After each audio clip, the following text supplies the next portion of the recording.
Hello, I'm Anjali Rao. My guest today was one of the most outspoken critics of former Pakistani Prime Minister Benazir Bhutto. She also happens to have been her niece. She's Fatima Bhutto.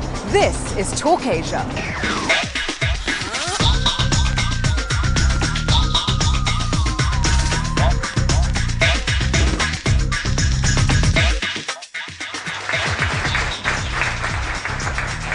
Good afternoon. Taking her place on the world stage. Born into the Bhutto dynasty, Fatima's life has always been under scrutiny. But she's recently emerged as a journalist and outspoken political commentator. Then it says another promise fulfilled. There were other ads that said another promise delivered. We promised you elections, we've done it, aren't we clever? And then it says congratulations to the nation. A fierce opponent of President Pervez Musharraf, she's seen by some as a future political leader. The party of her family, the Pakistan People's Party, was founded by her grandfather Zulfikar Bhutto, who was Pakistan's first democratically elected Prime Minister. He was later executed by the military and his cause taken up by his daughter Benazir, who served 2 terms as Prime Minister. Brought up in Karachi, Fatima was deeply critical of her aunt's record, blaming her for the death of her father, who was shot dead by police in 1996 when Benazir was in office. Then in December of last year, Benazir Bhutto herself was killed while campaigning. If you're just joining us, we are looking at the assassination of Pakistan's opposition leader, Benazir Bhutto. The former 2-time prime minister was killed in a suicide attack at a political rally in the city of Rawalpindi. Subsequent elections saw massive gains for the PPP, who have taken power in a coalition government. Fatima, it's great to have you with us on this edition of Talk Asia. So let's begin with the most recent incident involving the Bhutto name, obviously the assassination of your aunt Benazir. Take us back to the moment when you found out what had happened. I was in Larkana, which is in the interior of Sindh, and I was going door to door. I was campaigning for my mother and the party, and someone pulled me aside and said that there had been an explosion, but that she hadn't been hurt. You know, and just 4 days before, our interior minister had also been the target of a suicide bomb attack.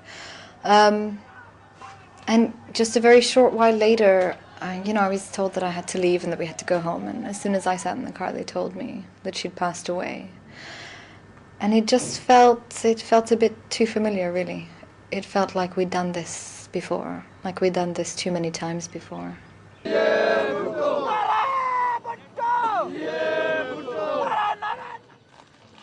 You had an acrimonious relationship with her when she was alive, I think, to say the least. But now in death, you refer to her as Wadi Bua, which is what you called her when you were a kid. Should we read from that you regret being so outspoken against her? No, I don't regret anything I said, because I always spoke on political matters. My criticism to her was political, not personal. But when she died, it became very clear to me that I knew 2 Benazirs. I knew 2 very different women. The first was Wadi, my aunt. And I knew her when she was a young woman, not much older than I am now. When she was fighting against great odds, and she was brave, and she was out of power and struggling. And then I knew the other Benazir, who was in power. And that was a Benazir that caused a lot of suffering for a lot of people. That was a Benazir that was unrecognizable to me. And I choose to remember her as Wadi. I choose to remember her, now that she's not with us, as the first. Do you miss her then? Even when she was alive, I missed Wadi. What precisely was it that you were so angry with her about when she was alive? I don't know if angry is the right word. I think as a Pakistani, we lived through 2 of her governments. And people placed a lot of hope in her. People really stood in solidarity with her when she began her political career. And she spoke to a lot of what the people wanted. She spoke to hope and she spoke to change. And in power, however, she was no different than what we'd seen before. She presided over large-scale corruption. Her second government especially was known for its human rights abuses. There was, of course, the relationship with the Taliban. I mean, the Taliban government of Afghanistan was recognized and accepted by Benazir's last government. These are things that stayed. These are things that remain. I mean, the corruption we have witness of every day. We live in a very poor country. We live in an underdeveloped country. And there's evidence of that. Till today it continues. And we were disappointed. I think we were very disappointed. We were disappointed to see two governments go that way.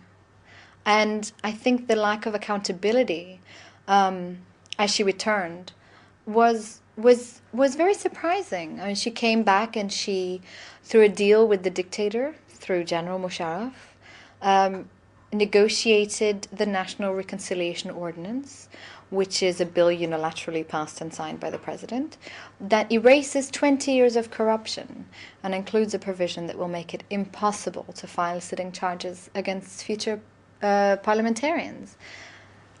That's why we were angry. Her son, your cousin, Bilawal, is to take over the leadership of her party, the PPP. Why have I become chairman of the Pakistan People's Party, founded by my grandfather 40 years ago? The answer to this question is because it was recognized at this moment of crisis the party needed a close association with my mother through the bloodline. We don't know a lot about him. Are you in touch with him at all? No, I mean, the last time I saw Bilawal, before his mother's murder, he was 8 years old. Any idea then what sort of a leader he'll make? What sort of a head of party and indeed one day maybe even head of state? Oh, I don't know. I don't think I can comment on someone whom I last knew as an 8-year-old. That wouldn't really be fair. Well, I don't know really. We'll have to see. Although the members of the party hadn't considered you to take over as head of it, there were plenty of Pakistani citizens who said you'd be absolutely perfect.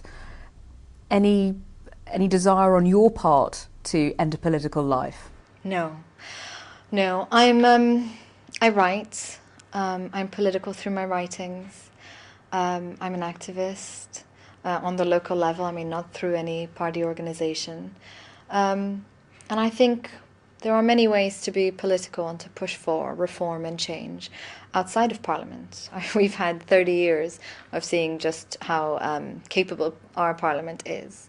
So no, I'm not interested in power politics at all.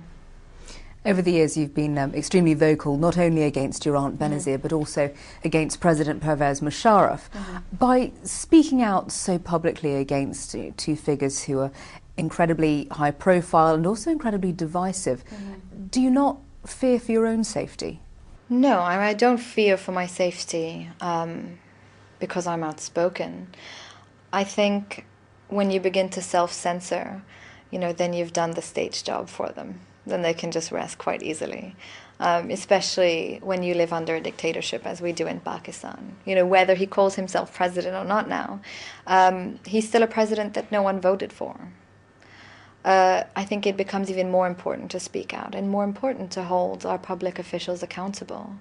In terms of fear, I think it's not unique to me at all. I think most Pakistanis feel it. We live in very uncertain times. And it's a consideration every time you leave your house, Your father was gunned down outside your home when you were 14 years old. How has that affected you throughout your life?